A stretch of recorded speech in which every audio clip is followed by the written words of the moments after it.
Hello students, आज हम लोग अपने अपडेटेड सिलेबस के बारे में बात करेंगे। जैसे कि आप लोगों को पता है कि सीबीएसई ने अपना नया सिलेबस दे दिया है।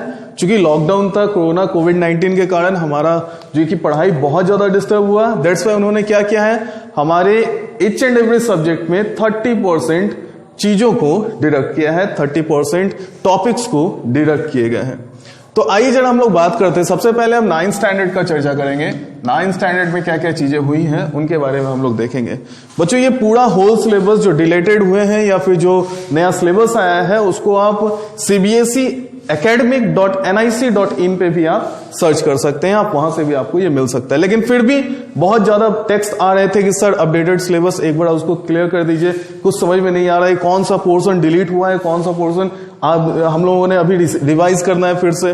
तो चलिए सबसे पहले हम 9th स्टैंडर्ड को चलते हैं। 9th स्टैंडर्ड पे हम लोग बात करेंगे। तो इसमें सबसे पहले अगर हम ग्रामर में आए तो बच्चों जो पोर्शन आपको कंप्लीट करना है वो सारे हैं टेंसेस, नंबर 1, मोडाल्स, देन आपके सेंटेक्स, सब्जेक्ट वर्ब कॉनकॉर्ड मतलब सेंटेक्स, ये 3 पोर्शन। चौथा पोर्शन है स्पीच का, रिपोर्टेड स्पीच। इसके सारे पोर्शन जैसे कमांड्स हो गए, स्टेटमेंट्स हो गए, क्वेश्चंस हो गए, सिंपल क्वेश्चंस, WH क्वेश्चंस सारे।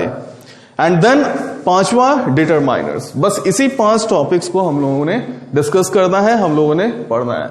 आप इसमें देख रहे हो कि नॉन फाइनाइट नहीं है या फिर और भी सारी चीजें नहीं है। क्या क्या चीजें डिलीट की गई हैं? डिलीट की गई में सबसे पहले वॉइस फॉर्मेशन है, यूजेस ऑफ वॉइस जो भी था। उसके बाद क्लाउजेस, इसमें सारे नाउन, एडवर्ब, रिलेटिव, जितने भी क्लाउजेस थे सारे के सारे आपको डिलीट कर दिए गए हैं। आपने इस साल नहीं पढ़ने हैं। ये 9th सिलेबस 2020 है बच्चों, ठीक है। ये 2020 के लिए जो सिलेबस कोविड-19 के कारण दिया गया है वो है। एंड जो थर्ड पोर्शन जो आपका डिलीट किया गया है वो है प्रीपोजिशन। तो आप ग्रामर के लिए आप एकदम पूरी तरह से क्लियर हो जाओ कि आपने इतने टॉपिक्स को डील करना है, ठीक। 1, 2, 3, 4 एंड 5 टॉपिक्स। आपको स्पीच में 3 टॉपिक आपने क्लियर करना है, बाकी सारे तो करने ही है। टेंसेस क्या है? टेंसेस में आपके वर्ब फॉर्म्स, इसके यूजेस को देखना है, मोडाल्स देखना है, ये सारी चीजें आपको देखनी है। अब हम लोग चलते हैं राइटिंग स्किल में कि राइटिंग स्किल में आपने क्या करना है और देखते हैं कि उसमें क्या क्या टॉपिक्स था और डिलीट क्या क्या किया गया है। अब हम लोगों के पास बचा हुआ क्या क्या है उसको देखते हैं, ठीक है बच्चों। अब हम लोग बात करते हैं राइटिंग स्किल का। तो राइटिंग स्किल में जो गुड न्यूज है वो ये है कि आपके पास दोनों ही चीजों में ऑप्शन रहेंगे, ठीक है। और में क्वेश्चन दिया रहेगा, बोल रहा है 1 out of 2 questions is to be answered. 2 में से 1 क्वेश्चन आपने आंसर करना है एंड 5 मार्क्स के दोनों ही क्वेश्चंस रहेंगे। वर्ड लिमिट दोनों का सेम है, 100-120 वर्ड्स वर्ड लिमिट दोनों का सेम है। अब मुद्दा क्या है, मैटर क्या है वो देखिए। फॉर्मल लेटर है, सबसे फर्स्ट पे आप देख सकते हैं ये एक फॉर्मल लेटर है। ये सिचुएशन बेस्ड होगा। एक सिचुएशन आपको दिया जाएगा, जैसे म्युनिसिपल कमिश्नर के पास लेना है, लिखना है, एडिटर के पास लिखना है, कोई भी। जैसे लेटर्स कितने तरीके हैं, फॉर्मल, इनफॉर्मल, 2 तरीके के।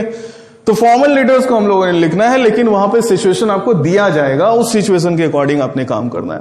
और इसमें भी आपके पास क्या होंगे, ऑप्शंस होंगे, 2 होंगे, 2 में से आपने 1 करना है। It is about 1 to 120 and marks containing 5 marks. Second one is एक एनालिटिकल पैराग्राफ आएगा, ठीक है, पैराग्राफ राइटिंग के लिए। वो भी बेस्ड होगा, आउटलाइंस आपके पास दिए रहेंगे, मतलब कुछ ऐसी बातें उसमें लिखे हुए रहेंगे या फिर चार्ट या फिर कोई क्यू दिया हुआ रहेगा। उसके अकॉर्डिंग आपने क्या करना है, एक स्टैंजा को फॉर्म करना है, एक पैराग्राफ को फॉर्म करना है। और इसके लिए भी आपको ऑप्शंस दिए रहेंगे, 2 ऑप्शंस में से 1 ऑप्शन करना है। जैसे इसमें मान लो कि कोई चेयर पे किसी लड़की को व्हील चेयर पे ले जा रहा है, उसके एक पिक्टोग्राफ दे दिया, या फिर कुछ स्टेटमेंट्स लिख दिए कि फादर, डाउटर, हाउस, कार, और फिर ये सारी चीजों से आपको एक क्यू मिला और इस क्यू से आपने क्या करना है, उस पैराग्राफ को फॉर्म करना है, जिससे कि एक एनालिटिकल जो कि वे होना चाहिए इसका पैराग्राफ स्टैंजा फॉर्म करने का। तो ये आपके राइटिंग के फॉर्मेशन है। पहले बहुत सारा डायरी राइटिंग, बहुत सारी चीजें आ गई थी, अब जो कि है 2 ही चीजें आपके सामने रखी गई हैं। अब हम लोग जो आपका मेन पोर्शन जो रीडिंग सेक्शन है, जिसमें आपको 20 चैप्टर है, मतलब 2 बुक्स है उसमें। एक आपका मेन बुक है बिहाइव और दूसरा बुक है आपके पास मोमेंट्स, जो कि है आपके सप्लीमेंट्री के लिए। तो उसमें मेन बुक में 10 चैप्टर्स हैं, 10 पोएम्स हैं, फिर सप्लीमेंट्री में 10 चैप्टर्स हैं, तो टोटल इतने सारे कंटेंट हो जाते हैं। उसमें क्या डिडक्शन किए गए हैं, उसने नया डेटा क्या उभर के आया है, नया सिलेबस क्या आया है, उनको हम देखते हैं। तो आइए हम लोग बात करते हैं सबसे पहले बिहाइव का। बच्चों ये डिलीटेड पोर्शन है, पूरे पोर्शन को, पूरे सिलेबस को नहीं लिख सकते हैं, दैट्स व्हाई हम केवल डिलीटेड पोर्शन डाले हैं। तो ये 5 आप देख सकते हो, 5 टॉपिक्स हैं जो कि आपके डिलीट किए गए। इसमें बच्चों जो मेन आपको समझने वाली बात क्या है, आप जैसे बुक में देख सकते हो, टिक लगा लो उसमें क्या क्या चीजें हैं। ये फर्स्ट जो है द लेक इसले एंड इनस्फीयर, ये आपका पोएम है, ठीक है। The snake and the mirror, it is your chapter, ये आपका चैप्टर है, एक ये चैप्टर है जो कि आपको डिलीट किया गया है। The duck and the kangaroo is also a poem, हम केवल पोएम को आइडेंटिफाई कर दे रहे हैं। Kathmandu, it is your chapter, ये एक चैप्टर है आपका। And slumber did my spirit seal, ये आपका पोयम है, इट इज ए पोयम। तो इस तरीके से आप देख सकते हो कि 1 2 3 पोएम्स और 2 चैप्टर्स आपके डिलीट किए गए, है ना। तो 5 इसमें टोटल आपने देख रहे होंगे कि 10-11 चैप्टर्स होंगे और 10-11 उसके बाद पोएम होंगे। इस बुक में बिहाइव में आपकी जो मेन बुक है उसमें से आपका ये डिलीट किया गया है। आप इसको बुक में मार्क कर लो, अगर आपके पास सिलेबस नहीं या फिर अवेलेबिलिटी नहीं या फिर समझ में नहीं आ रहा है तो अच्छे से बुक में मार्क कर लीजिए। तो ये सारे कुछ है। हम लोग चलते सप्लीमेंट्री बुक की तरफ, उसमें देखते हैं कि क्या उसमें डिफाइन किया गया है। तो बच्चों ये आपके पास मोमेंट्स का है, जो सप्लीमेंट्री बुक आपके पास है उसका बस केवल डिलीटेड पोर्शन ओनली 2 आर, केवल 2 है। पहला चैप्टर है आपका Eswaran the story teller, it is लगभग लास्ट में थोड़ा सा हॉरर हो जाता है ये चैप्टर। एनीवे ये चैप्टर आपका डिलीट किया गया है। And the second one is the accidental tourist. ये 2 चैप्टर्स आपके सप्लीमेंट्री बुक में से जो कि मोमेंट्स हैं उसमें से डिलीट किए गए हैं। अब हम लोग बात करेंगे अभी हमको लगता है कि आई होप कि आपको सारे सिलेबस समझ में आ गया होगा कि डिलीटेड पोर्शन क्या क्या है और आपने क्या क्या अभी क्लियर करना है, उस पर डिस्कस करना है, बातें करनी है, सीखनी है। अब हम लोग बात करते हैं 10 स्टैंडर्ड की, कि 10 स्टैंडर्ड में कैसे कैसे पोर्शन दिए गए हैं। एट फर्स्ट सबसे पहले हम मूव करेंगे ग्रामर की तरफ।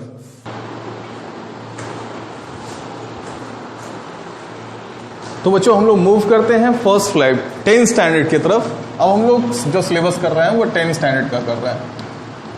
बच्चों 10 स्टैंडर्ड का सबसे पहले हम लोगों ने हमने शुरू कर दिया है बुक से। तो कहने का मतलब है कि जो आपने 9 स्टैंडर्ड का जो अभी सिलेबस देखा, जिसमें ग्रामर पोर्शन जो दिया गया है और राइटिंग स्किल का जो भी पोर्शन दिया गया है, सिमिलर पोर्शन आप लोगों को देखना है, नो चेंज। वही पोर्शन जो 9 स्टैंडर्ड का है वही पोर्शन आप लोगों को 10 स्टैंडर्ड में भी है। तो आप फिर से उसको लिखना, फिर से उसको आपको बताने का कोई जरूरत नहीं समझे। दैट्स वाई हम डायरेक्ट आपके बुक पे आ गए। ये आपका मेन बुक फर्स्ट फ्लाइट। इसके जो डिलीटेड पोर्शन है बच्चों, इसके जो डिलीटेड पोर्शन है, सबसे पहले आपके पास how to tell wild animals, it is your poem. ये आपका पोयम है, हम आइडेंटिफाई कर देते हैं, it is your poem. Trees, ये भी आपका पोयम है, माइट बी 8 या 9th पोयम है आपका। Fog, it is also a poem, ये भी एक पोयम है आपका।